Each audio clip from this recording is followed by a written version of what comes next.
안녕하세요. 안녕하세요, 여러분. 반갑습니다. 잘 지내시나요? 안녕하세요, 여러분.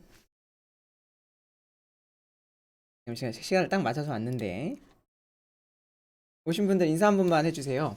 저희 오늘 온라인 설명회 한번 개최하려고 합니다.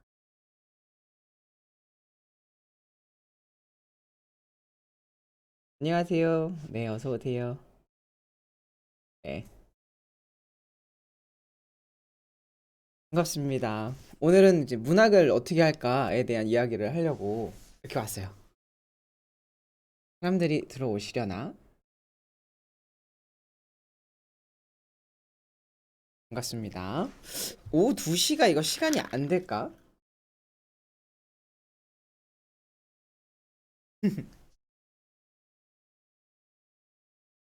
아, 사인 설거지요. 아, 알겠습니다. 제가 한번 설거지. 네. 실장님, 저희 입시한 카페랑 문자 한 번만 보내주세요. 저희 지금 설명회 하고 있다고 알려주시면 감사하겠습니다. 문학을 어떻게 접근할 것인가, 그리고 내신 대비랑 수능 대비 문학 어떻게 준비하면 좋을까, 그거에 대한 이야기를 주로 할 거라서 자, 여러분들 제 소리 잘 들리시나요? 소리 잘 들리시나요? 어서 오세요. 반갑습니다. 호이. 우리 한 5분 정도만 있다가 시작하도록 할게요. 오래간만에 라이브를 해가지고 사람들이 좀 천천히 들어오시는 것 같아요. 들어오신 분들 인사 한 번씩만 해주세요. 안녕하세요. 반갑습니다. 국어강사 엄태욱입니다. 네. 어저께 밤 12시에 입시왕 북클럽을 진행했었어요. 음. 그러고 나서 지금 다시 나타났죠. 약간 요즘에는 강사인 것 같다는 생각이 잘 안 들고 뭔가 BJ가 된 것 같은 그런 기분이 있습니다. 네. 그렇죠. 상황어 조안이 어저께 나오셨구나. 맞아요. 어제 제가 1시까지 북클럽 진행했었죠. 그 북클럽 사람들 많이 봤나? 궁금하네. 저희가 북클럽을 바로 지난주에 어제 진행을 했었고요. 어, 그 북클럽에서 사람들이 많이 보셨을까? 입시왕에서 보시면 됩니다. 입시왕에 여기 있네요. 빌 게이츠가 읽은 책을 놔도 벌써 조회수가 3,000명이 넘었어요. 나올 텐데. 댓글도 달리셨네. 아, 고품격. 아, 감사합니다. 이렇게 영어로 된 영어로 이제 북클럽을 진행을 했었죠. 사람들이 많이 오셨는데. 예. 어제 1시까지 들으셨구나. 그러셨구나. 여기 어제 오셨던 분 다시 오셨네요. 이거 어저께 괜찮지 않았나요? 네. 오늘 어저께도 한 몇백 분 오셔가지고 네, 너무 감사하게도 시간을 내주셨는데 네, 오늘 저는 이제 문학을 어떻게 준비할 것인가에 대한 설명회를 차분히 진행을 할까 합니다. 2시 5분 정도에 한번 시작을 하죠. 지금 아직 입장하고 계시는 분들이 계시니까 지금 한 5분 정도 오셨나요? 몇 분 오셨죠? 네. 어떤가요? 아침이라 조금 제가 차분합니다. 네, 제 목소리가 gut feeling. 예. 직감. 아, 끝까지 살아남으셨구나. 생존 신고하셨군요. 아, 감사합니다. 와주시고. 이제 50분, 한 100분 정도는 오셨으면 좋겠는데, 개인적으로. 그래야 뭔가 좀 신나서 열심히 할 수 있지 않을까. 네. 오늘 제가 아침이라 눈이 심심해가지고 안경을 썼는데, 안경 있으니까 못생겨졌죠. 북클럽 시간 11시로 좀 저희가 수업이 10시에 끝나요. 그래서 바로 강의 끝나고 날라와도 10시 반이라서 한번 의논을 해보겠습니다. 클럽은 무료지만, 그쵸?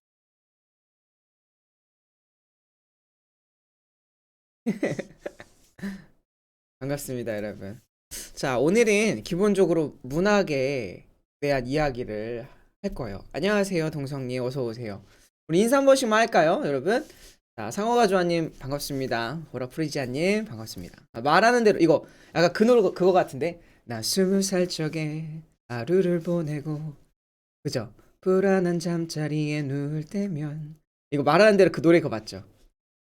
꿈나무님 안녕하세요. 넌 잘하고 있어. 저한테 하고 있는 말 아닌가요? 감사합니다. 네, 점핑님, 와팽님 반갑습니다. 네, 세진님, 업스님, 나조님, 꿈이 지나 봄이었더라. 이거 너무 꿈이 꽃이 지니 봄이었더라. 감성적인 댓글도 이렇게 있고요. 있고요. 반갑습니다. 어서 오세요. 안녕하세요. 자, 오신 분들 이렇게 관객 관찰만 하지 마시고 이렇게 함께 궁금하신 점 얼마든지 제가 답변해 드릴 수 있으니까 오늘 문학에 대해서 궁금하셨던 거 그동안 공부하셨던 거 모두 해소해 가시기를 좋겠습니다. 김 부장님 안녕하세요. 김 박사님 반갑습니다. 반갑는 기라 이거 그 뭐죠? 어? 뭐라고 해야 되죠? 네. 서울 말은 아니죠. 네. 반갑습니다. 이제 사람들 오실 만큼 오셨던 것 같아요. 저도 원래 시작하고 강의 시작하고 한 10분 뒤에 시작하거든요, 보통. 네. 부정적이라는 말도 문학 개념일까요? 뭐 그렇게 볼 수도 있겠죠. 이혜영님, 아내니 고전 시가 너무 힘들어요. 그렇죠. 부정적이란 단어는 문학 개념어는 아니고요. 부정적 요소를 물어볼 수 있게끔 어떤 문학 개념어가 들어갈 수는 있죠, 사실은. 네, BTS님, 자훈님, 김자훈님 안녕하세요. 반갑습니다. 오늘 100분 넘을까요? 빨리 100분 넘게 친구들한테 카톡 보내세요. 자, 저는 이제 본격적으로 문학을 시작을 해볼 건데요. 메모장부터 켜놓고 시작하죠. 자, 일단은 기본적으로 우리는 문학에 대해서 좀 이해를 해봐야 할 필요가 있는데 여기 앞에 있는 이 사례 적은 건 아시죠, 여러분? 네, 오해하시면 안 됩니다. 네. 이렇게 생겼을 때도 있었어요, 한때. 그죠? 지금은 뭐 아니다. 그래요? 자, 질문 하나만 드려볼게요. 여러분, 문학은요, 기본적으로 객관적인 글일까요? 아니면 주관적인 글일까요? 문학은 객관적인 글일까요? 주관적인 글일까요? 여러분, 생각을 하시고 타이핑 쳐주시면 됩니다. 문학은 객관적일까? 주관적일까? 남자아이라 그런지 시를 이해시키기가 어렵다. 감성이 메말란답다. 시를 감성으로. 자, 이거 되게 처음부터 좋은 얘기네. 시를 문제를 풀기 위해서 시를 감정으로 이해하면 안 된다. 이게 제가 하고 싶었던 첫 번째 말씀이에요. 네. 문학은 맞아요. 기본적으로 주관적인 글입니다. 그러니까 사람마다 자기들이 쓰고 싶은 언어가 다 달라요. 그렇죠?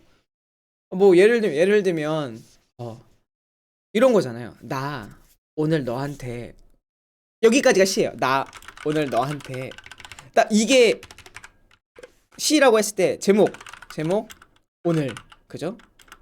발음 지은이 엄태웅 나 오늘 너한테 이게 뭔 개소리냐고 그죠? 이런 게 시잖아요. 사람마다 해석이 다 다르고 자 나 오늘 너한테 뭐라고 하고 싶으세요? 나 오늘 너한테 그 다음 멘트가 뭐가 나올 것 같아요? 느낌이 한번 상상해 볼까요? 나 오늘 너한테 뭐 어떤 내용이 나올까요? 사람마다 관점이 다 다를 텐데 나 오늘 너한테 뭐 할까요? 난 너한테 나 너한테 오늘 반했어 이런 사람이 있어요. 좋아요. 이분은 지금 사랑에 빠진 거야. 그렇죠? 나 오늘 너한테 하고 싶은 말이 있어. 그렇죠. 이분은 그렇죠? 뭔가 가슴에 맺혔던 게 있는 거야. 아니면 짝사랑 그런 느낌이죠. 나 오늘 너한테 가겠다. 개멋있다. 이분 직진녀 직진남. 이미 이제 고백은 한 거고 고백하고 나서 이제 확 가는 거야. 리니님 좋아요. 나 오늘 너한테 돈 빌릴 거야. 이분 최소한 사채업자. 사채업자 혹은 뭐랄까 지금 빚지고 있는 사람. 사업가. 설거지 시킬 거야. 맞아요. 설거지 시킬 거야. 맞아요. 그러니까 주먹을 날리고 싶어. 사람마다 어때요? 해석하는 게 방금처럼 다 다르죠. 그렇기 때문에 안녕하세요. 그래서 문학은요. 문학은 태생이 주관적인 글이다. 아시겠죠?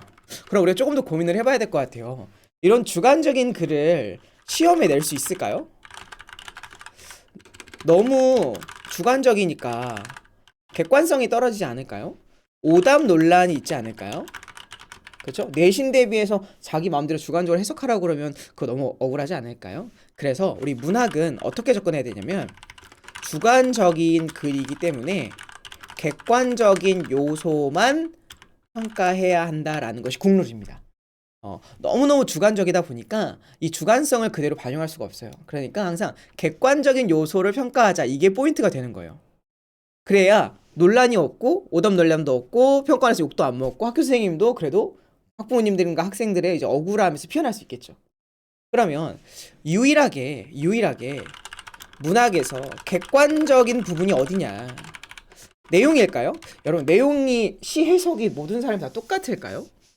아니죠. 사람마다 해석이 방금도 다 달랐잖아요. 그러니까 내용을 감성적으로 접근하냐 감동적으로 접근하냐, 남학생이라서 좀 안 된다 이런 이야기는 없는 거고요.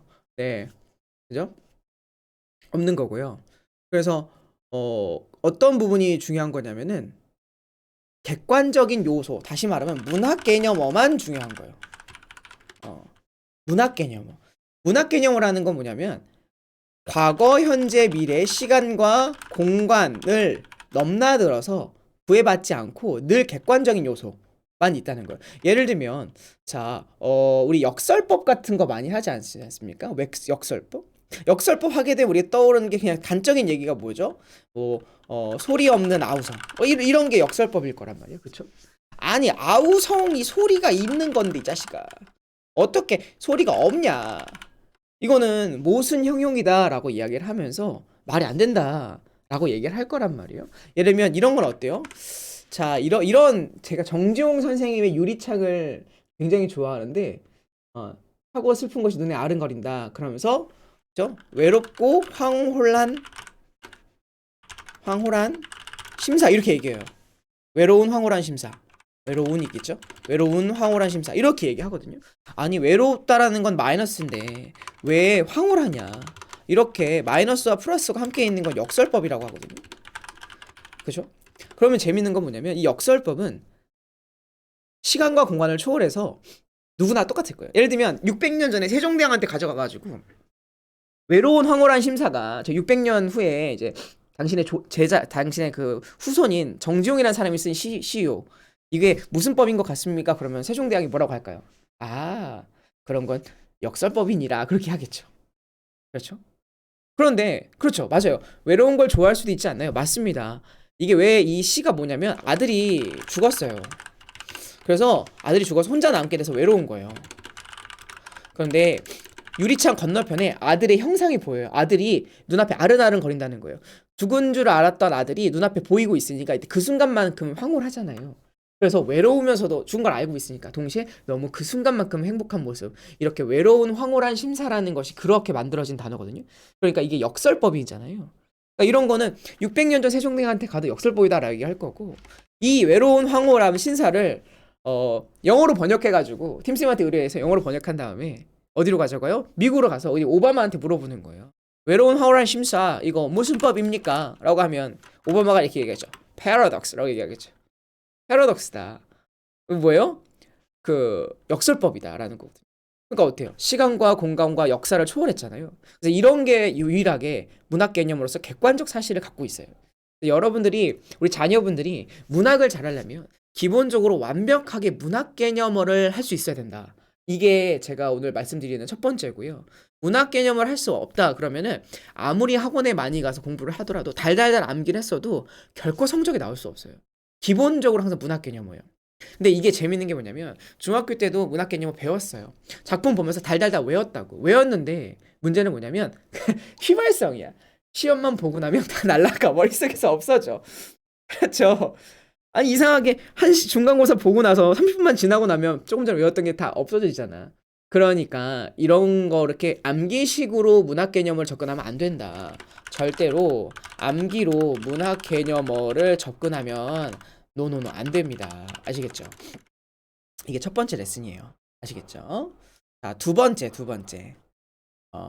문학이라고 하는 건 내용적인 측면과 기술적인 측면이 있다라는 사실을 명확하게 알고 계셔야 돼요. 다시 한번. 문학은 내용적인 측면과 문학은 내용과 기술적. 이때 기술이라는 건 표현법이 있다는 거예요. 인정. 그쵸? 있다는 거예요. 그래서 스토리 중심의 독해를 할 줄 알아야 되고요. 그리고 표현법. 여기서 기술은 표현법 중심의 독해를 둘 다 할 줄 알아야 돼요. 어렸을 때 이런 얘기 하죠. 우리 아이들 지금까지 책 안 읽었어요. 책 많이 안 읽었어요. 그럼 우리 아이 독서 많이 해야 돼요? 안 해야 돼요? 해야 합니까? 안 해도 됩니까? 해야 한다? or not?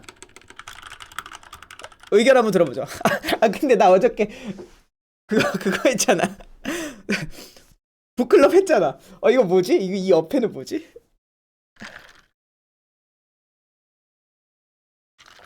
많이 해야 될까요? 말할까요? 어렸을 때 책을 안 읽었어요. 지금이라도 책을 많이 읽어야 될까요? 말까요?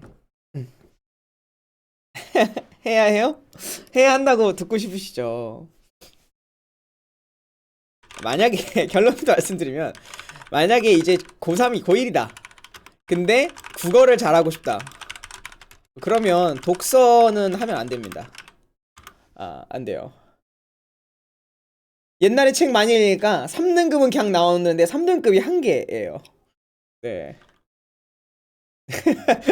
알겠죠. 늦었어. 이제 늦었다. 인정. 이제 늦었다. 지금 본다고 날 달라지지 않는다. 했어야 했다. 맞다. 했어야 한다. 그렇죠. 중학교 1학년이면 괜찮아요. 근데 이게 너무 이렇게 우울하게 받아들이지 않으셔도 되는 게 뭐냐면 고등학교 때 나오는 중3이나 고1, 2, 3에 나오는 시험의 문제는 내용, 스토리를 물어보는 것이 아니라 표현법을 많이 물어봐요.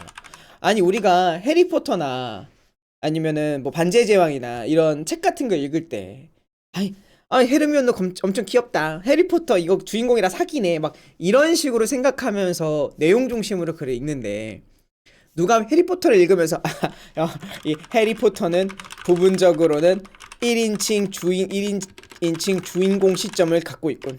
시간과 공간의 공존을 통해서 공존을 통해서 모호성을 드러내고 있군. 작가의 편집자적 논평이 들어가는군. 이런 거 생각하면서 누가 읽어요? 근데 우리 아이들이 봐야 될 시험들은 대부분 이런 것들을 물어본다는 거예요. 시를 읽으면서도 우리가 누가 아까 전에 얘기했던 외로운 황홀한 심사라는 문장을 보면서 슬프다. 슬프다. 아들이 죽었구나. 이 감성, 슬픔, 이런 거를 생각하지. 누가 외롭고 황홀한 심사를 역설법을 통해서 슬픔을 극대화했군. 이런 식으로 누가 하냐고요. 알겠죠? 하지만 우리가 시험에서 물어보는 건 외롭고 황홀한 심사를 보고 역설법을 유추해낼 수 있는가 라고 생각한다는 거잖아요. 그래서 항상 글을 읽을 때는 내용뿐만 아니라 기술적 측면이 더 중요한 것 같고요. 실제로 문제 비율을 봐도 내신에서는 극단적으로 한 2대8 정도 나오는 것 같아요. 네, 내용보다는 기술적인 측면이 훨씬 더 많다. 그리고 수능에서는 한 3대7 정도 나오는 것 같아요. 근데 우리 아이들은 대부분 내용 중심의 독서다.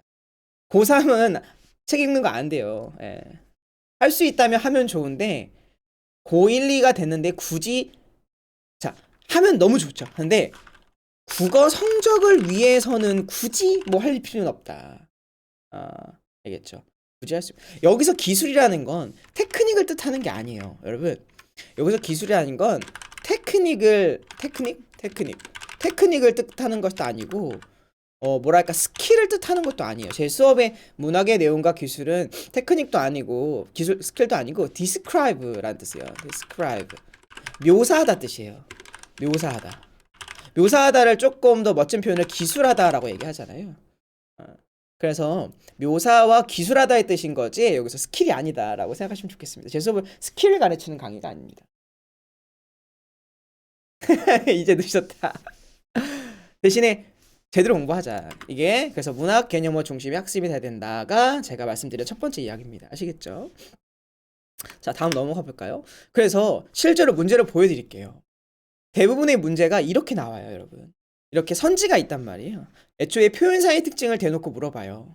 나 작품은 표현상의 특징만 나온 작품인데 애들이 이 나를 내용을 해석하겠다고 막 시간을 끌고 난리를 치고 있어요.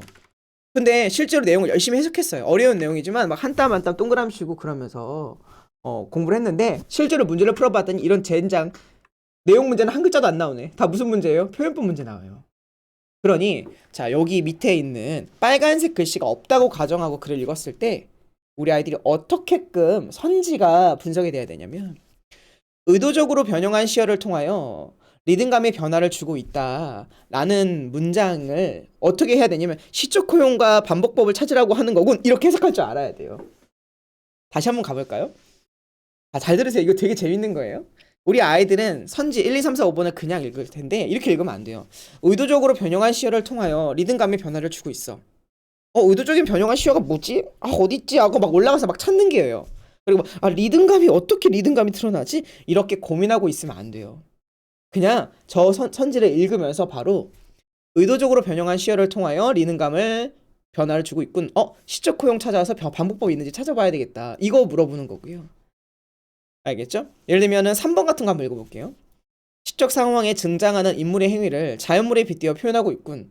이거를 보고 자연물에 빗댄 게 무슨 뜻이지? 이렇게 하고 있으면 안 되고 시적 상황에 등장하는 인물의 행위를 비유법, 직유법이나 은유법 찾으라는 뜻이네. 뭐뭐처럼 뭐뭐 같은 A는 B다. 엄쌤은 송강이다. 막 이런 문장을 찾으라는 뜻이겠죠. 이렇게 바로 이렇게 바로 문학 개념어의 선지가 내용이 떠올라야 되는 거지. 여기 있는 선지의 내용을 그냥 보면 안 되고요. 색채어를 활용하여라는 단어 딱 보고 나서 시각적 이미지를 찾아야지 이런 걸 떠나야 되는 거고 말줄임표를 사용하여 동적인 상태가 충돌한다. 동작 동사 찾아야 되겠다. 달린다, 걸어간다, 움직인다 이런 동사를 찾아야 되겠군이라는 그런 기본적으로 문제를 바라보는 시야와 관점부터 갖고 있어야 우리 친구들이 성공할 수 있습니다. 제 이야기 무슨 말씀인지 이해하셨죠? 이해하셨나요? 그렇기 때문에 문학 개념어가 제일 중요하다라고 말씀을 드려요. 문학 개념어 강의는 그 EBS의 가장 아름다운 강의가 하나가 있죠. 윤혜정 선생님의 나비효과 정말 추천해 드리고요. 뭐 또 한 가지 굳이 추천드린다면 엄쌤의 문학 개념 챙겨라는 강의도 나쁘지 않습니다. 네. 윤혜정 선생님에 비하면 많이 부족하지만 나쁘지 않습니다. 네. 지금 점핑 줄리엣 님이 진짜 멋진 표현을 해주셨는데요. 저 이거 교재했으면 안 될까요? 너무 좋은데? 자, 선지의 추상적인 표현이 제가 한번 옮겨볼게요. 네, 선지의 추상적 표현이 머릿속에서 그죠? 문학 개념어로 구체화가 되어야 하는군요. 맞습니다. 추상적 개념이 구체성을 갖고 있어야 돼요. 정말 맞습니다. 네, 제 강의 보셨나요? 좋았나요? 자, 지금 제가 이렇게 말씀드리는 이유. 현재 고2다. 근데 문학 개념어가 안 됐잖아요? 그러면 문학 개념어부터 하라는 거예요. 문학 개념어부터 하라는 겁니다. 고2든 고3이든 그건 중요하지 않아요.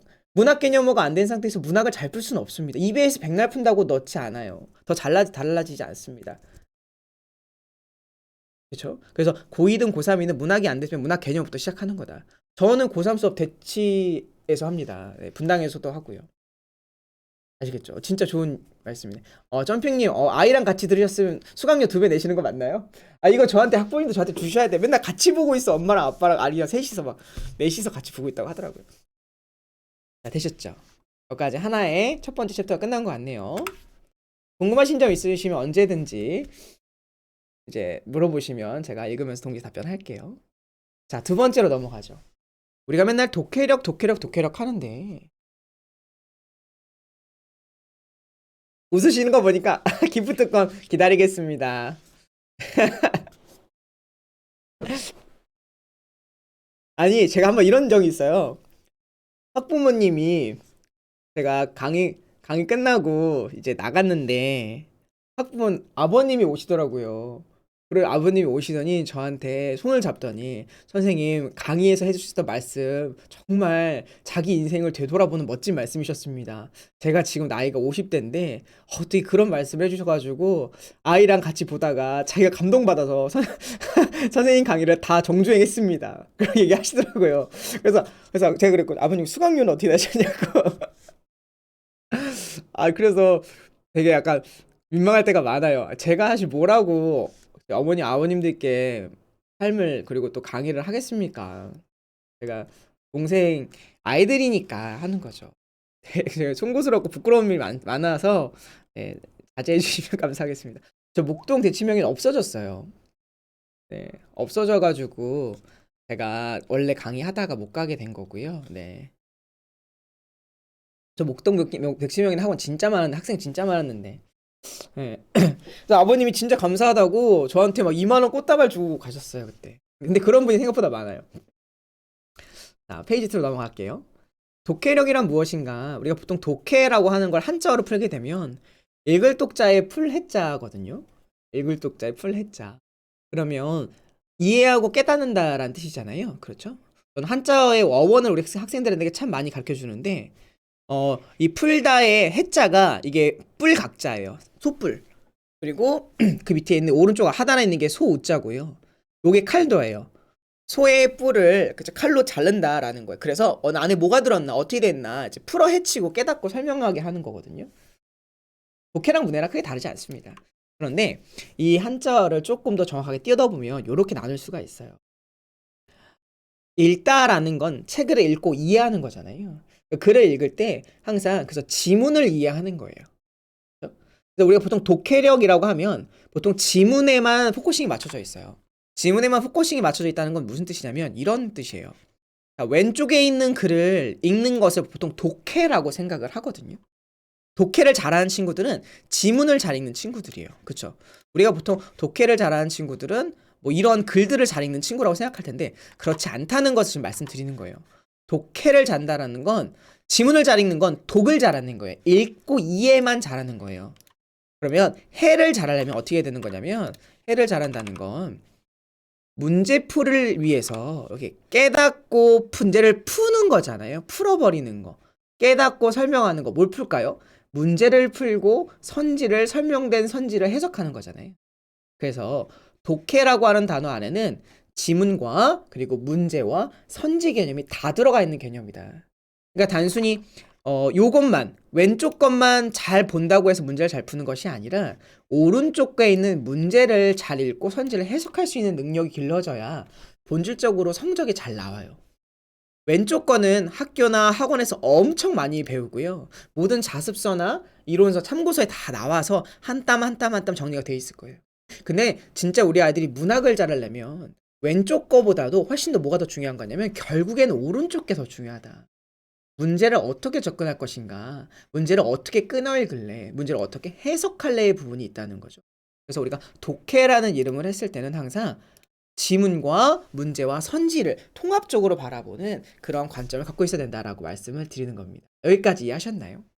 그렇기 때문에 자, 독해력은 크게 두 가지 독해로 나뉘게 됩니다. 몇 가지로 나눈다고요? 대답해 주세요. 몇 가지요? 지금 다 살아계시는 거 맞죠?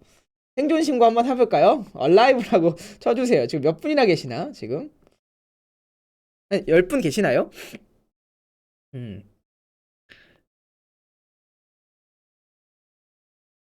두 가지, 몇 가지죠? 두 가지. 얼라이브, 어라이브 도착하신 건가요? 살아 계신가요? 그렇죠. 저 부산 센터 명인학원에서 강의하고 있습니다. 네. 생존 신고.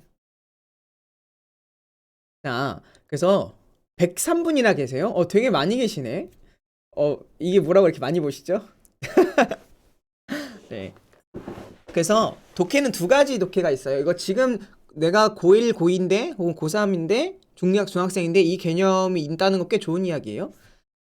내용 이해를 위한 독해력과 문제풀이를 위한 독해력이 구별된다라고 생각하시는 게 좋습니다.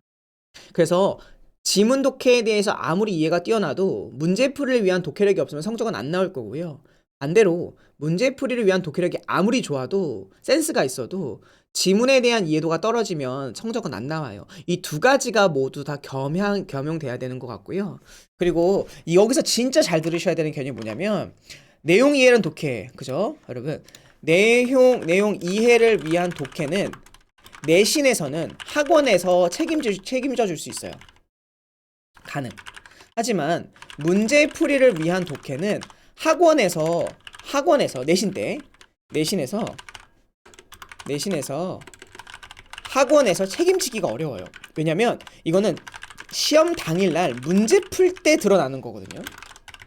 그렇기 때문에 학생이 좋은 학원을 다니고 아주 멋진 데서 좋은 강사한테 수업을 들었어도 내가 시험 보는 당일날 선지 끊어있지 않고 제대로 안 보면 그거 다 틀리는 거예요. 이게 정말 최악인 거 아시겠죠? 이게 얼마나 안 좋은 문제가 이루어지는지는 이따가 제가 그 외부 지문을 해석할 수 있는 역량이 없는 친구들이 겪게 되는 학원의 비극, 인생의 비극, 이거 파트 제가 한번 이따 얘기하도록 할게요. 비시어스 스쿨이라고 할 텐데 이게 악순환이 이루어지는 악순환을 제가 이따 설명해 드리니까 여러분들이 미래일 수 있으니까 여기까지는 꼭 듣고 나가셔야 됩니다. 안 그러면 후회하실 거예요. 아시겠죠? 악순환을 겪지 않게 해야 된다. 그래서 둘 다 해야 된다. 하지만 현실적으로 우리 아이들은 내용 이해만 하는 경우가 굉장히 많아서 우리 관점과 시야의 차이를 좀 바꿔줄 필요가 있다. 내용 이해뿐만 아니라 문제를 잘 접근하는 태도가 필요할 것 같다. 저의 문학의 수업에서는 그런 걸 다루겠죠, 당연히. 자, 그러면 이런 문제가 생기는 거예요. 선생님, 지문부터 읽어야 되나요? 문제부터 읽어야 되나요? 이미 다 눈치채셨죠? 뭐부터 읽어야 된다고요? 당연히 문제부터 읽어야 되는 거 아시겠습니까? 당연히 문제부터 읽어야 돼요. 그래서 문학 같은 경우는 당연히 문제와 보기부터 읽어야 되고요. 독서는 문제를 대략적으로 스캐닝하고 지문을 풀어야 된다라는 것이 이제는 국룰로 돼 있어요. 근데 아직도 중학생 같은 경우는 10명이면 9명 정도는 다짜고짜 지문부터 뛰어 들어가고요. 고등학생 같은 경우도 한 60, 70%는 지금부터 뛰어 들어갑니다. 그런 문화를 바꿔야 되는 거예요. 학원에서 하는 내신 수업 불필요한 거예요? 아니요. 필요할 때가 분명히 있죠. 그것도 이따가 설명 한번 해보도록 할게요. 그래서 여러분, 문제와 보기부터 스캐닝 한다라는 게 무슨 뜻이냐면 이런 뜻이에요. 잘 보시죠. 자, 여러분, 이 작품을 여러분들한테 제일 먼저 이제 문제 풀어봐 라고 하면 여러분들 제일 먼저 뭘 보실 거예요? 여기서 뭐가 제일 먼저 보이나요? 한번 보이는 대로 말씀해 주세요. 여기서 뭐가 제일 잘 보이세요? 시작했어요. 그럼 여러분 이제 뭐부터 하실래요? 뭐부터 할래요? 한번 자연스럽게 한번 대답 좀 해보실까요? 쌤이 이거 문제 풀어보세요 라고 했어요. 그럼 먼저 뭐부터 보실까요?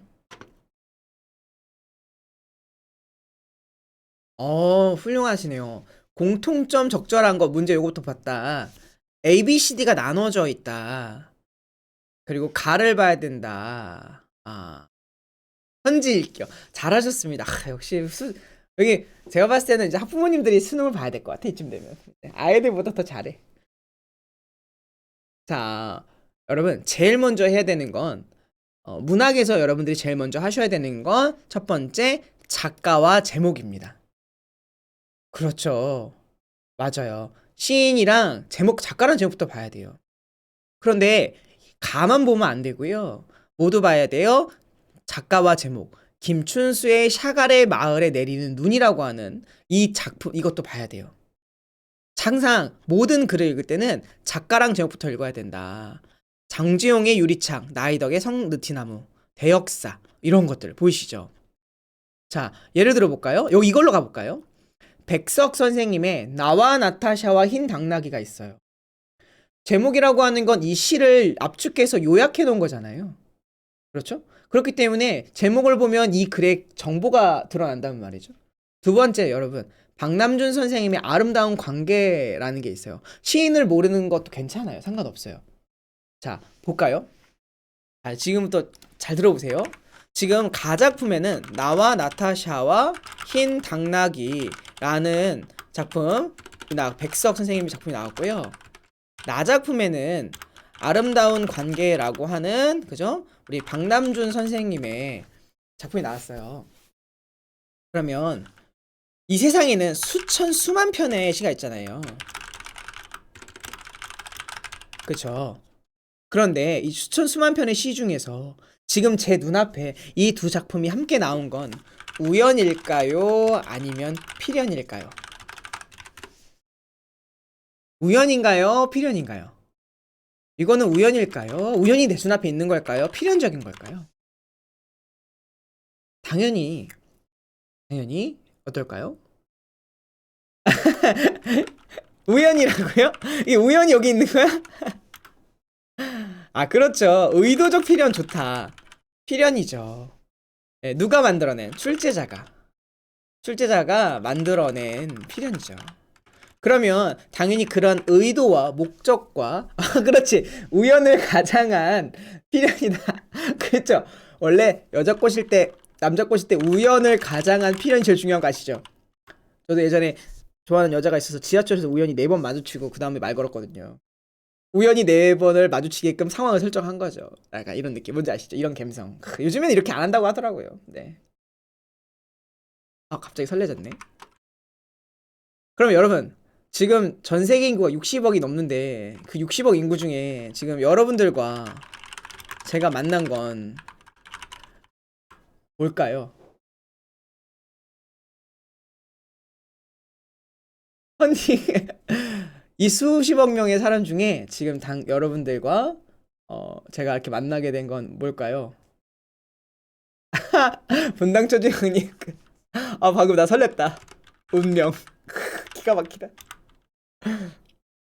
우리 이런 걸 뭐라고 하냐면 인연이라고 하죠. 이선희 선생님의 인연이라고 하죠. 그죠? 이런 거죠. 엄마에 의한 필연 나쁘지 않다. 그럴 수 있겠는데? 아이 입장에선 그럴 수 있겠다. 엄마에 의한 필연. 그래서 인연인 거예요. 그래서 항상 여러분들, 그럼 자 볼까요? 다시 돌아갈까요? 가와 나 작품이 같이 나왔어요. 그 얘기는 이 둘 사이에 어떠한 공통점과 차이점이 있겠죠? 어떤 공통점이 있을까? 예를 들면 내용적인 공통점이 있겠죠. 둘 다 사랑에 관련된 시이니까 함께 나왔을 수도 있고, 예상만 해보는 거예요. 혹은 하나는 사랑이 이루어졌지만 한 명은 사랑이 끝났어. 그러니까 정반대의 시가 나올 수도 있는 거죠. 그죠? 이렇기 때문에 내용적인 공통점과 차이점이 있어서 나올 수도 있었어요. 그리고 표현법상에서 둘 다, 예를 들면 역설법이 둘 다 있기 때문에 시가 나올 수도 있고, 그렇죠? 하나는 역설법이 있는데 하나는 되게 역설법과 헷갈리는 아이들을 골탕 먹이려고 반어법을 내놨을 수도 있어요. 그런 표현법상의 공통점과 차이점이 있을 수 있겠죠. 그래서 우리가 항상 글을 읽을 때는 이렇게 작품을 보면서 유출해봐야 되는데, 저는 이게 느껴지는데, 여러분, 나와 나타샤와 흰 당나귀, 지금 대상이 3명이잖아요.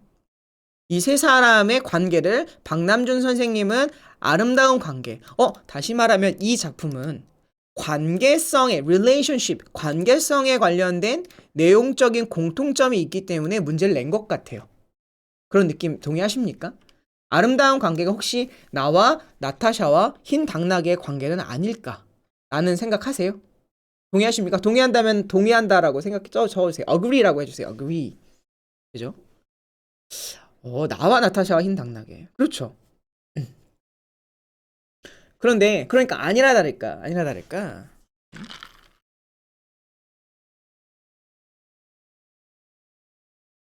agree, 그죠? agree.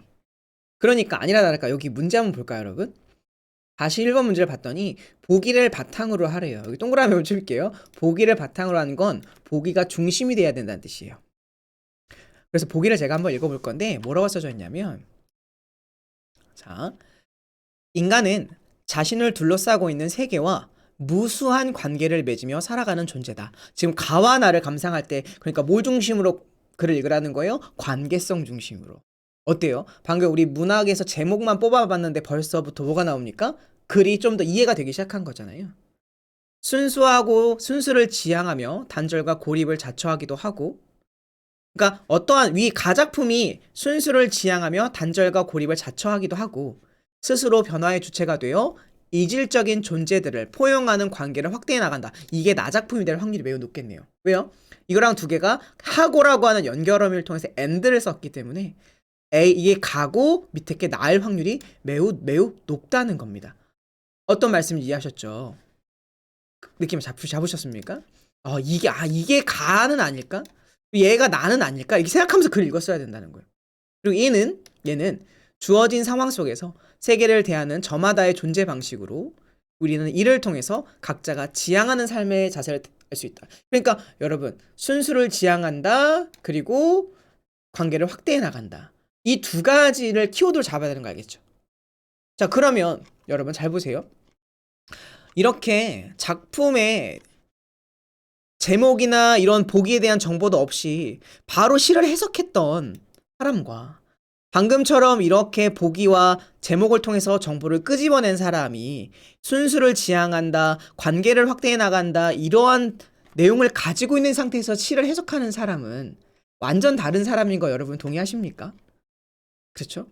정보를 통해서 정보 중심의 독해, 다시 한 번만 더, 정보 중심의 독해가 지금 완성되고 있는 거예요. 문제 속에서 힌트를 주고 있고요. 문제 속에서 너희가 어떻게 글을 해석해라는 뜻이에요. 맞아요. 이해의 깊이가 다르다는 거예요. 그죠? 예를 들면 여기 가난한 내가 아름다운 나타샤를 사랑해서 오늘 밤은 푹푹 눈이 내린다 이런 표현을 썼을 때 내가 우리 집에 부자야. 그럼 난 이걸 이해가 안 가는 거고 난 가난해 본 적이 없어. 그죠? 그리고 나는 평생 솔로야. 그러면 아름다운 나타샤를 사랑했다라는 것도 공감이 안 되겠죠. 그런 문학을 못 푸나? 그렇지 않다는 거예요. 나의 중심으로 글을 해석할 것이 아니라 문제 중심으로 글을 해석해라 라고 하는 거. 우리 아이들이 배워야 되는 건 그런 태도고 이런 태도가 있어야 고등학교 1학년, 2학년, 3학년 때 여러분들, 자녀분들을 괴롭히는 외부 지문을 점령할 수 있게 되는 겁니다. 그 힘이 있는 거죠. 이해하셨어요? 그렇기 때문에 제가 말씀을 드리는 거 어떤 말씀 드렸냐? 문제와 보기부터 스캐닝을 해야 된다. 그리고 거기를 통해서 정보를 끄집어서 읽어내야 된다라는 겁니다. 여기까지 이해하셨나요? 하셨어요? 자, 이것이 바로 제가 말씀드리는 두 번째 요소예요. 항상 문제 속에서 문제를 풀 때 지문만 이해하고 문제를 푼다가 아니라 오히려 문제랑 선질 속에서 훨씬 더 많은 정보가 진짜 많아요. 그 겁나게 많은 정보들을 활용해서 문제를 풀려고 시야만 조금만 바꿔줘도 우리 아이들이 굉장히 좋아진다. 그리고 나서 뭐가 생기냐면 문제풀이 전략이 생겨요. 나 보기 읽고 가작품 읽을 거야. 나 이 문제부터 먼저 풀 거야. 그 다음에 이거 해볼 거야. 이렇게 자기가 어떻게 문제를 풀어나갈지에 대한 전략이 세워지고 전술이 세워지고 아이디어가 나오는 거예요. 그게 바로 문제풀이의 본질이다라는 겁니다. 실제로 제 수업하는 아이들의 이제 피드백을 제가 이렇게 몇 개를 갖고 왔는데요. 보시면 아시겠지만, 자, 요거 우리 아이가 했던, 자, 이 친구 지금 문제 푼 거 보이세요? 선지 정말 완벽하게 끊어져 있죠. 그리고 엑스표 틀린 거 엑스표 친 거 보이세요? 지문 돕기 이렇게 아름답게 하고 있죠. 네, 제자들인데요. 그렇죠?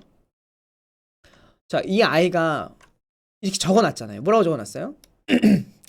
예전에 문제집을 풀었을 때 안 보여서 글을 올렸는데 뭐라고 써있냐면 예전에는 그냥 읽기만 하고 넘어갔었는데 이 강의를 듣고 문턱대고 문제만 풀지 않고 전략도 세웠어요. 원래는 과학을 잘 못해서 비문학 과학집을 보면 풀기 싫어졌고 멀리 했는데 수업 듣고 나서 끊어읽기를 하고 전략을 세우니까 다시 돌아가는 시간도 많이 줄어들어서 훨씬 문제 풀기가 수월했다. 뭐 이런 얘기를 하고 있죠. 또 다른 친구 건데 이것도 다른 친구 또 정확하게 완벽하게 문제 풀고 있는 거 보이시나요? 그러면서 뭐 어떻게 얘기하냐면 문제풀이 하면서 이 우리 아이의 얘기일 거예요 아마. 전에는 무작정 지문부터 읽고 똑같이 얘기하네요. 읽고 문제를 풀어서 답 근거 찾아 표시하는 것도 시간이 많이 걸렸어요. 지문을 읽을 때에도 모든 문장에 동일한 중요도를 부여해서 중요한 부분을 놓치는 경우도 빈번했습니다. 그러면서 어떤 태도가 바뀌었냐? 첫 번째, 문제 풀기 전 전략을 세우니까 답 근거가 어디 있는지 알고 찾으니 시간뿐만 아니라 정확도도 늘었다. 그래서 그림, 도표, 그래프 등 전략을 세우니까 어렵지 않게 풀 수 있었다. 지문을 끊어 읽고 단순화해 가면서 읽으니까 어려운 문장도 파악됐다. 끊어 읽다 보면은 선지에 대한 중요성 얘기하고 있는 거예요. 중요한 부분이 직감적으로 알게 된다. 그러니까 그러한 요소들. 그러니까 우리 아이들이 이렇게 문학을 볼 때도 단순히 지문만 보는 것이 아니라 여기 뒤에 있는 문제들. 자, 이거 딱 봐도 음성상징어, 인격부여, 서리적 표현, 표현법 물어보는 거네요. 그렇죠? 네. 그 다음에 가와 나의 시상전개 과정이라고 얘기를 하는 거고, 이거는 내용적인 문제가 되겠죠? 그렇죠? 이렇게 내용적인 부분. 얘 같은 경우는 내용적인 부분. 그러니까 그런 식으로 먼저 찾아가서 읽는 태도가 있으면 좋겠다라는 말씀을 드리는 겁니다. 아시겠죠? 자, 다음. 다음은 지금까지 여러분 잘 이해하셨나요? 따라오시고 계시나요? 그죠? 너무 어렵진 않죠?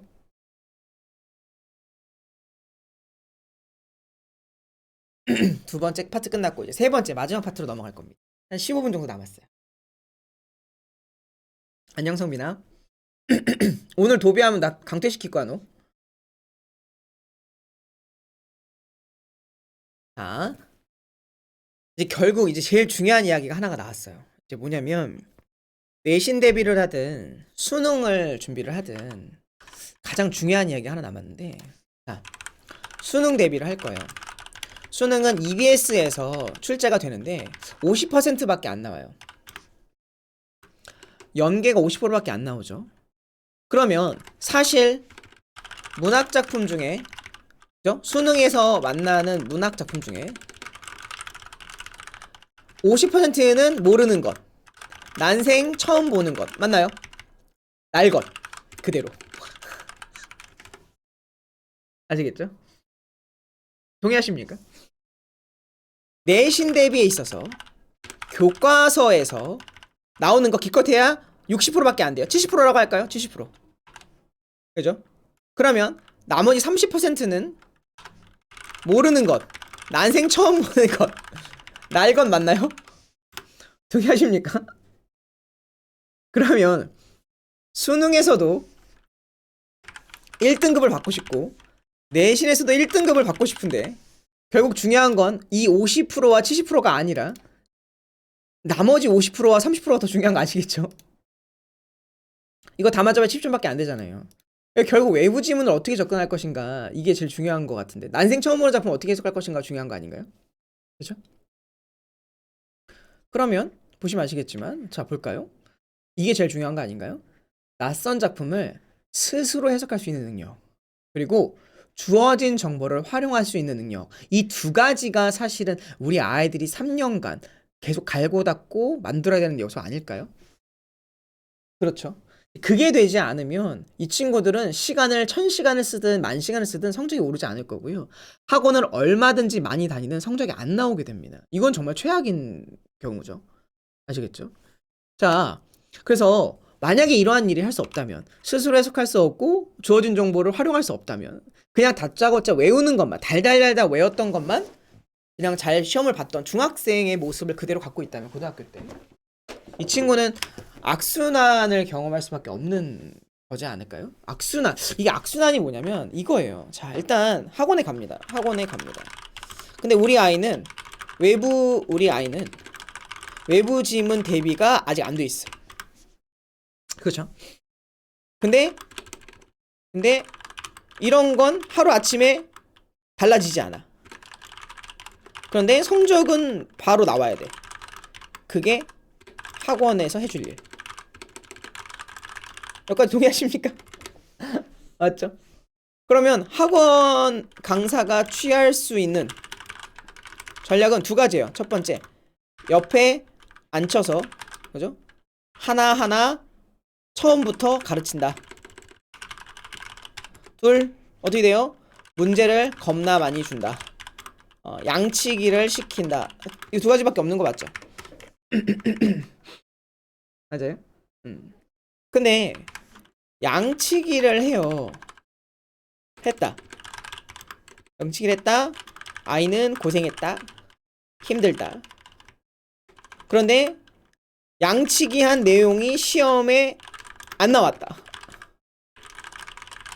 안 나왔다. 개 억울하다. 난 지금 무엇을 한 건가? 국어를 공부하다가 다른 과목을 제대로 공부하지 못했다. 내신 성적이 망했다. 이러한 시나리오가 하나가 완성이 될 거고요. 여기까지 맞죠? 시나리오 2는요. 어디까지 똑같냐면요. 자, 여기로 가볼게요. 시나리오 2는요. 양치기를 했다. 아이는 고생했다. 힘들다. 근데 양치기 한 내용이 좋아요. 시험에 나왔다. 어? 좀 낫죠? 개이득. 그런데 선지를 제대로 안 봐서 내가 문제를 틀렸다. 함정에 빠져서 실수를 해서 성적이 잘 안 나왔다. 내신 성적이 망했다. 이게 우리의 미래일 수 있다는 거예요. 잘 기억하셔야 돼요. 되게 중요한 얘기예요. 이 시나리오 2도 가능한 거 알겠어요?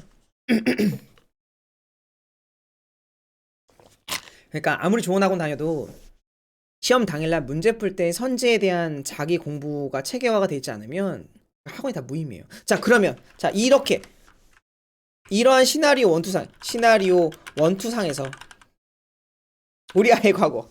그러면 엄마와 아이가 취할 수 있는 전략은 1번 학원을 옮긴다. 맞아요? 그러면 명인학원에 있다가 어디로 가? 옆학원 막아 옮겨요. 맞아요? 그러면 이제 한 거 온다. 상담을 받으러 갔다. 강사가 어디 학원에서 어디서 배웠냐고 묻는다. 옆 학원에서 배웠다고. 옆 학원에서 배웠다고 말한다. 강사는 생각한다. 그가 성적 못 올리면 또 떠나겠구나. 또 떠나겠구나. 시한부 학생. 맞아. 이 친구는 타이머가 있어. 그죠? 그런데 상황은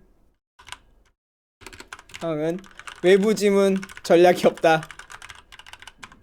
그죠? 선지 끊어있기 안 돼 있다. 태도 안 좋다. 하지만 성적은 올려야 한다. 자, 그러면 이 강사가 취할 수 있는 전략은? 자, 다시 갖고 올게요. 어디 있어요? 자, 거기 있죠. 학원 강사가 취할 수 있는 전략. 양치기를 시킨다.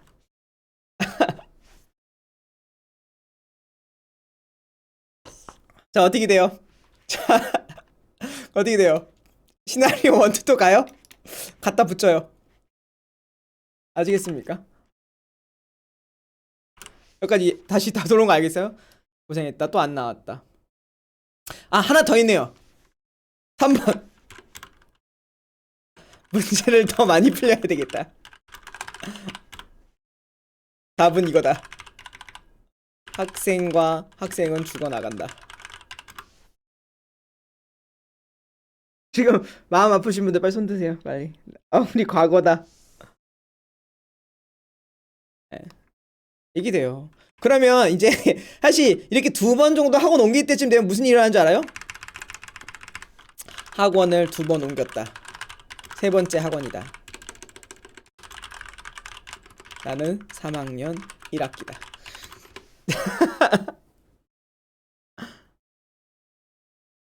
나는 3학년 1학기다. 벌써 2년이 간 거야, 이게. 아시겠죠? 이제 믿을 것은 과외뿐. 그러면 이제 아이도 짓고 이렇게 되면 이제는 아이도 지치고 어머님도 비싸고 어머니도 부담되고 스트레스 받고 분명히 어머님이 강사를 가지고 가셨을 텐데 갖고 그래서 아이가 말하죠. 엄마, 내가 알아서 할게. 내가 알아서 해. 내가 알아서 해. 엄마는 똑당해. 똑당하다. 착했던 우리 아이가 변했다. 이게 그냥 흔한 흐름이죠. 그죠? 걱정되는 거예요. 그럼 점점점 거리가 멀어집니다. 아시겠죠? 그래서 맞아요. 엄마랑 아들 사이가 둘 다 멀어지죠.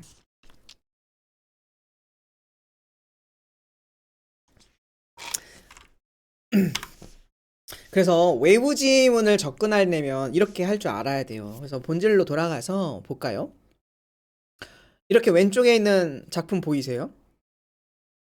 이육사 광야라는 작품이 까마득한 날에 하늘이 처음 열리고 어디 다구는 소리 들렸으랴.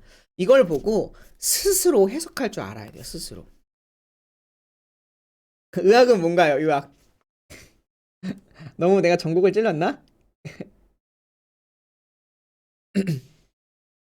이거를 어떻게 설명할 거냐? 우리 아이들이 완전 난생 처음 보는 지문을 보고도 스스로 이 안에 문학 개념어들을 다 채워넣을 수 있어요. 야다요.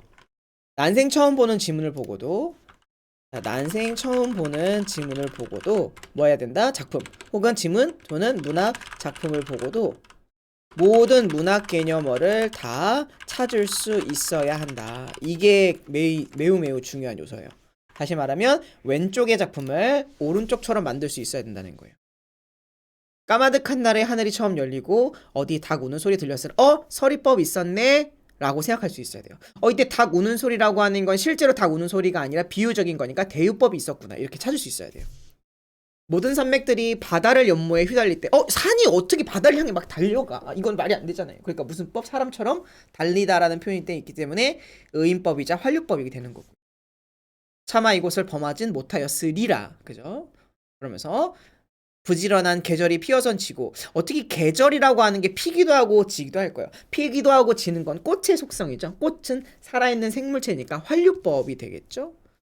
그러면서 큰 강물이 비로소 길을 열었다. 이 작품을 해석할 수 있는 만큼 왼쪽에 빈 아무것도 없는 것을 오른쪽처럼 만들 수 있는 역량을 길러야 되고 그것을 기른 상태에서 주변에 있는 문제들, 정보들을 활용해 가지고 이런 문제들, 이런 부분들을 이런 것들을 활용해서 자, 가를 바탕으로 가의 주제 문제 A를 중심으로 A가 여기 있으니까 A 주제 문제 결국 가네. 가의 주제는 꼭 알고 있어야 되겠다. 가의 주제가 뭐지? 라고 생각하면서 글을 읽고 그러면서 나 작품 같은 건 표현법 중심 문제네.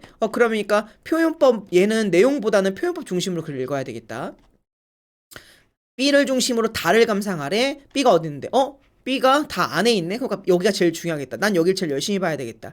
이러한 전략들도 세우고 이런 생각을 하면서 우리 아이들이 문제를 푸는 태도를 갖고 있다면 어떠한 지문이 어떻게 나오더라도 우리 친구들은 잘 해나갈 수 있다. 라는 말씀을 드리는 겁니다. 아시겠죠? 이해하셨습니까? 그런 맥락이에요. 그래서 이런 거부터 차근차근 하나하나 진행하는 것이 우리 아이들에게는 매우 매우 큰 도움이 되겠다 하는 말씀을 드리는 겁니다. 됐나요? 어떻게 1시간 동안 좀 유익하셨나요?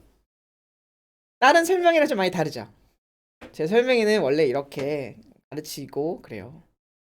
이지영님, 이번 겨울방학에 엄쌤 현강 국내기 강의를 아이에게 보냈습니다. 아이가 첫 수업 후 뭔가 깨달은 표정으로 수업 좋다며 악순환을 끊기를 기대합니다. 저도 그랬으면 좋겠습니다. 우리 아이들이 끊을 수 있을 겁니다.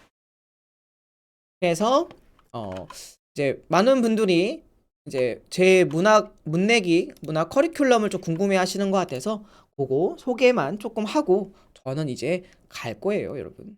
갈 겁니다.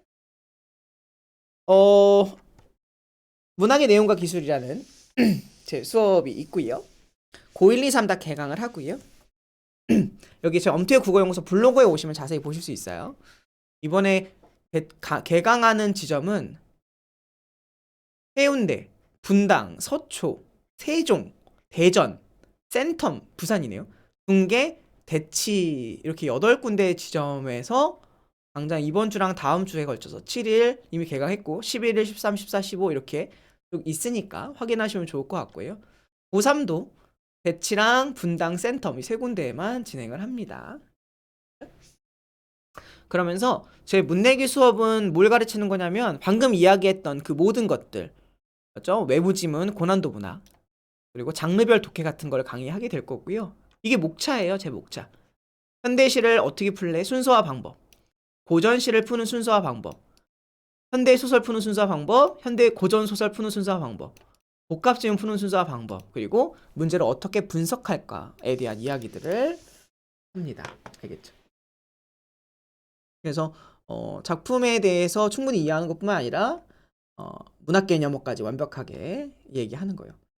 헬리님, 저도 이번에 국내기와 이어 문내기 수강합니다. 아이가 너무 큰 도움 받은 것 같아 고2, 고3 쭉 엄쌤 제자로 드러낼 수 있으면 좋겠습니다. 엄쌤에게 스며들고 있다고 합니다. 엄며들다. 좋다. 엄며들다로 가보시죠. 엄며들다. 예, 엄며들자. 예. 이번에 일요일날 오시나요? 어서 오세요.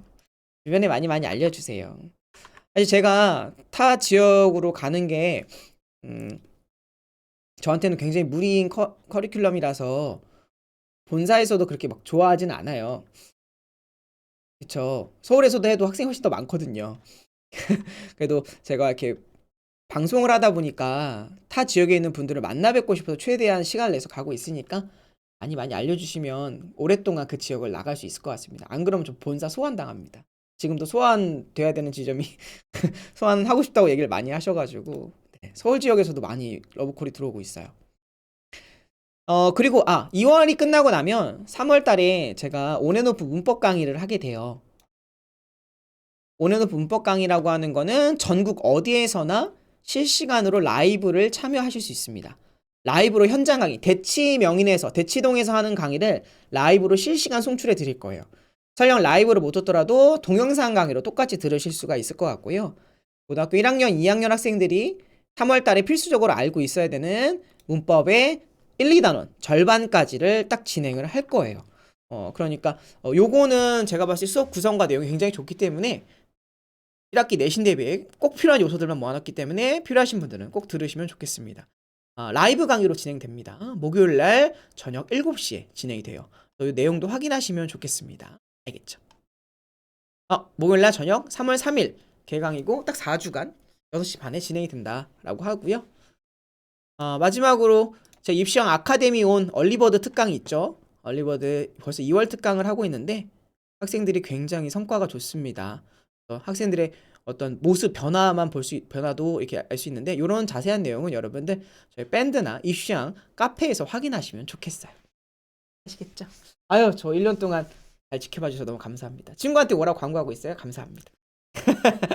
자, 이제 질의응답 좀 받아보도록 할까요? 저는 제 홍보는 하기 쉽지 않아 해서 아이가 제 수업 듣고 있는데 너무 좋아하나요? 저도 우리 아이가 전부 좋습니다. 감사합니다. 네. 너무 저를 우리 아이들이 예뻐해 줘가지고요. 예. 제가 너무 점점 더 이뻐지고 있습니다. 중3 학생이면 일단 얼리버드 반만 충실히 해도 괜찮습니다. 네, 그것만 해도 괜찮습니다. 그러다 현강 기회가 되면 현강으로 오셔도 괜찮고요. 문학이나 이런 평소에 있었던 고민들 제가 한번 받아보도록 할게요. 질의응답 해주세요. 질문 올려주시면 감사하겠습니다.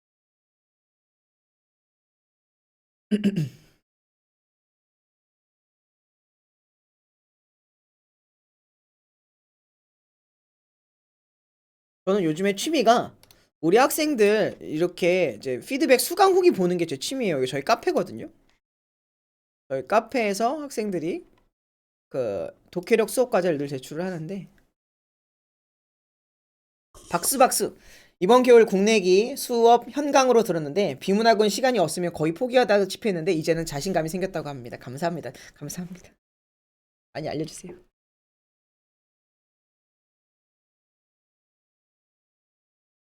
와, 우리 친구들 이제 공부한 거 보이시죠?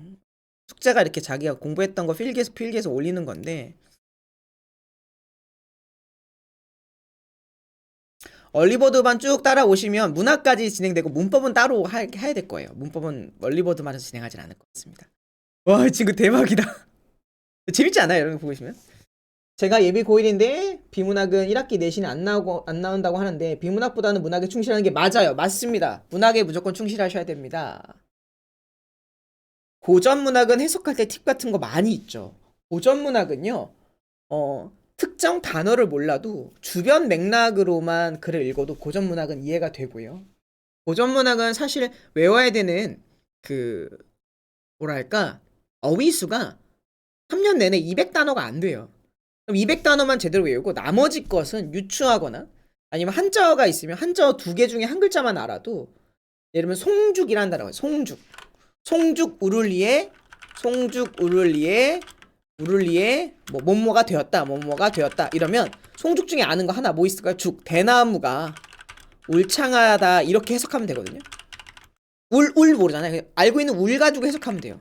대나무가 울창해 이렇게 해석해도 되는 거기 때문에 사실 맥락적으로 접근하는 게 좋습니다. 맥락적으로. 내신 때는 물론 완벽하게 송죽하게 되면 소나무와 대나무 알아야 되고 울리 울창한 숲속 울창한 그죠? 이렇게 쓸 줄 알아야 되지만 수능을 풀 때는 그렇게 정확한 해석을 요구하지 않는 게 왜냐면 우리가 고전 시가를 할 때 고전 시가라는 건 최소한 지금으로부터 200년 전의 내용을 해석하는 건데 아무도 우리가 200년 전에 살았던 사람이 없기 때문에 교수님들조차 완벽하게 해석하는 게 불가능해요. 그래서 아무리 고전 시가를 정확하게 낸다고 하더라도 한계가 있어서 수능에서는 완벽한 해석을 요구하지 않고 더욱이 교수들 사이에서 해석의 의견이 분분할 수 있어요. 그래서 완벽한 해석을 물어보는 문제 나올 수 없고 맥락과 논리를 물어보는 거 문학 개념을 낼 수밖에 없다. 자, 이것 때문에 그런 거예요. 교수들 사이에서 내용 문제가 해석을 맨날 자기들끼리 싸워요. 그러니까 야 그럴 바에는 공통된 의견 너네 생각과 내 생각 공통된 내용 뭐야 문학 개념으로 할게 이게 수능인 거예요 사실은. 그래서 제가 문학 개념을 엄청 강조한 겁니다. 이해하셨죠? 그럼 되었나요?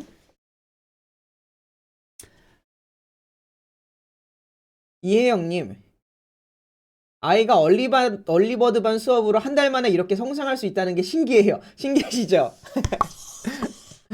예비 중에 얼리버드 독해반 듣고 있다. 여름에 문학 개념을 들으면 될까요? 네, 괜찮습니다. 예비 고일 패키지 몇 년 있는 건가요? 네, 있습니다. 항상. 국내기 문내기 수업 두고 나면 현강으로 개설되는 다음 수업이 있을까요? 네, 독서의 내용과 기술 비문학 지문 있습니다. 5월달에 열릴 거고 3월달에 문법이 있으니까 문법으로도 들으셔도 좋습니다. 대치명인에서 다음 주부터 하는 문학 수업은 몇 주인가요? 5주인가 6주인 걸로 알고 있어요.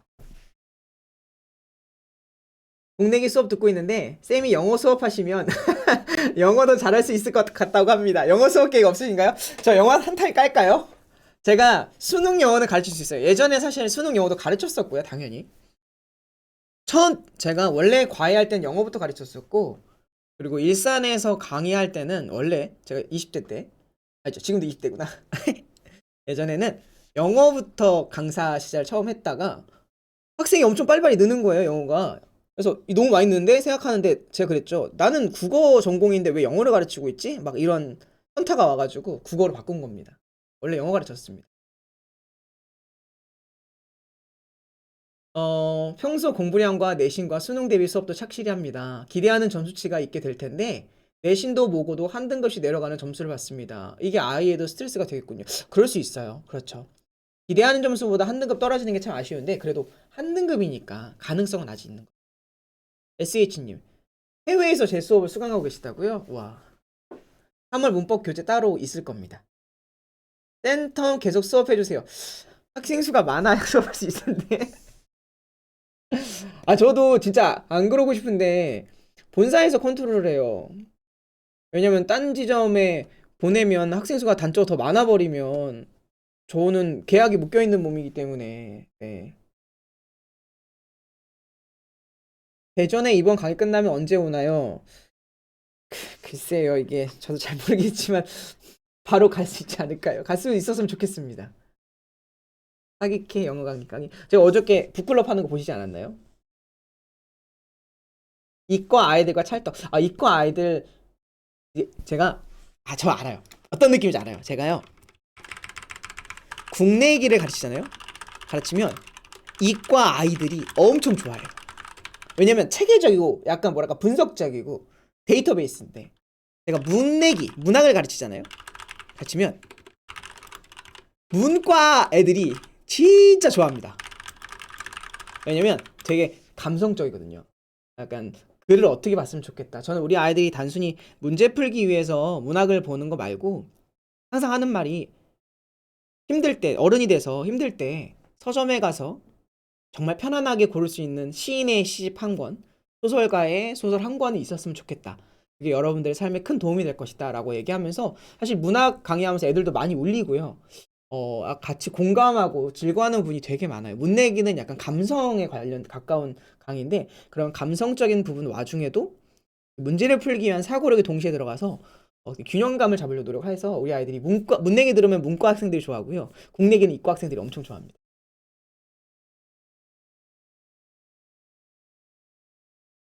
고3 센텀 현강인데 최저를 맞추기 위해 3등급 필요하다. 문학은 거의 다 맞추는데 그 외에는 어렵다. 더 안 바라고 3등급. 3등급 가기 위한 팁은요. 일단 문학과 선택 과목을 다 맞고요. 비문학은 절반만 하면 3등급 나올 수 있거든요. 그거는 제가 충분히 할 수 있을 것 같습니다. 네. 저와 함께 하고 있다면. 어제 북클럽 본 거 알아요. 예비 중3은 어떤 수업을 들으면 좋을까요? 국어 수업을 들은 적이 없거든요. 중학교 내신은 잘 나오고 있습니다. 예비 중3 같은 경우는 기본적으로 이제 다음 이제 여름 방학 때요. 국내기 수업을 듣거나 아니면은 지금 우리 예비 중학생들을 위해서 예비 중2, 중3 친구들 위해서 영인학원가 만들려고 하는 책과 강의가 있어요. 그때 그때 신청하시거나 입시형 아카데미 얼리버드반 신청하시면 좋겠습니다. 아, 비문학을 풀 때 문제 푸는 순서를 정하기가 어렵다. 이게 이제 한지 얼마 안 돼서 그런 거예요. 보다 보면 그냥 딱 보면 바로 보여요. 심심한데 한번 해볼까요? 심심하진 않구나 내가. 문내기가 없네요. 문제풀이 순서가 딱 지문을 스캐닝을 하잖아요. 이렇게 스캐닝을 하는 거예요. 그리고 문제도 이렇게 한번 스캐닝 하잖아요. 그러면 저는 이거 같은 경우는 그냥 순서대로 풀겠네요. 26 풀고 27번 풀고 28, 29 이렇게 풀 거야. 바로 보여요. 예비고1입니다. 선생님이 문학개념어 우문편 온라인 수업 듣고 있어요. 점프 확인차 다른 문제집 구해서 푸는 거 좋습니다. 문제 많이 있는 걸로다가 푸시면 좋을 것 같아요. 그 문제 풀다가 이론이 막히면 제 강의 다시 보시면 좋을 것 같고요. 알았습니다. 감사합니다. 아유, 계속 긴 시간까지 계속 남아주셔서 감사드리고요.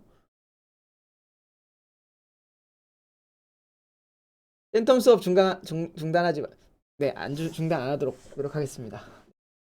제가 잘해야 되겠죠. 저 이제 가도 되나요? 제가 조금 더 쉬었다가 이따 또 일을 가야 되기 때문에 가보도록 하겠습니다. 주변 분들에게 이 문학의 내용과 기술 요 영상 지금 설명의 영상 많이 공유 부탁드릴게요. 네. 그러면은 같이 들으면 더 재밌거든요, 수업이. 문법 같은 거 풀 때 추천하는 문제집 많죠? 문법 많아요. 차이스토리 문법, 마더텅 문법. 그리고 또 뭐가 있을까? 메가북스에서 나왔나? 메가북스 문법. 이게 거의 바이블입니다. 이 세 가지가. 맞아요. 그래서 문법 대비는 늘 하는 말씀입니다. 1단원 수업을 듣고 1단원과 관련된 문제를 최소 시중에서 4권 정도는 풀어야 한다. 이게 국룰이에요. 여기서 중요한 것은 2단원으로 진도 나가기 전에 풀어야 한다 이겁니다. 되겠죠?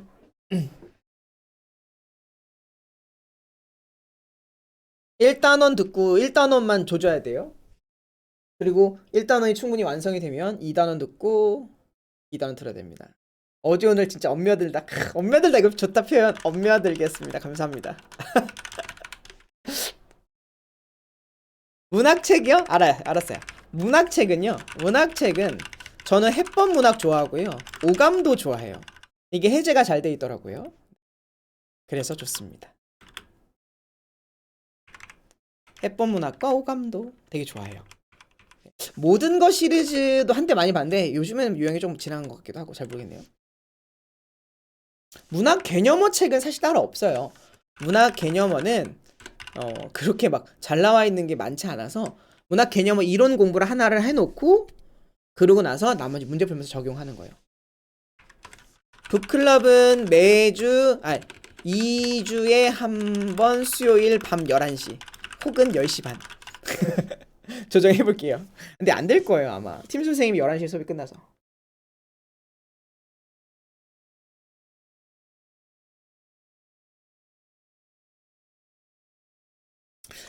아마 예비 고1이 국어 수업을 저로 처음 시작했다면 앞으로 다른 선생님 수업은 듣기 쉽지 않지 않을까. 제가 조금 좀 경박하거든요. 가벼워요. 참을 수 없이 가벼운 남자. 엄태욱.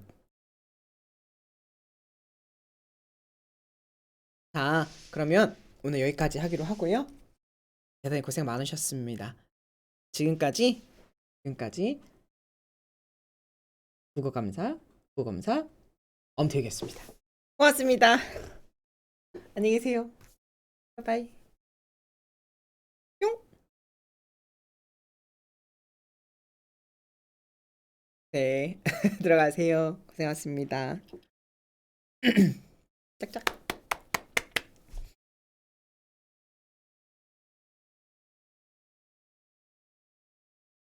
네, 다음에 뵐게요.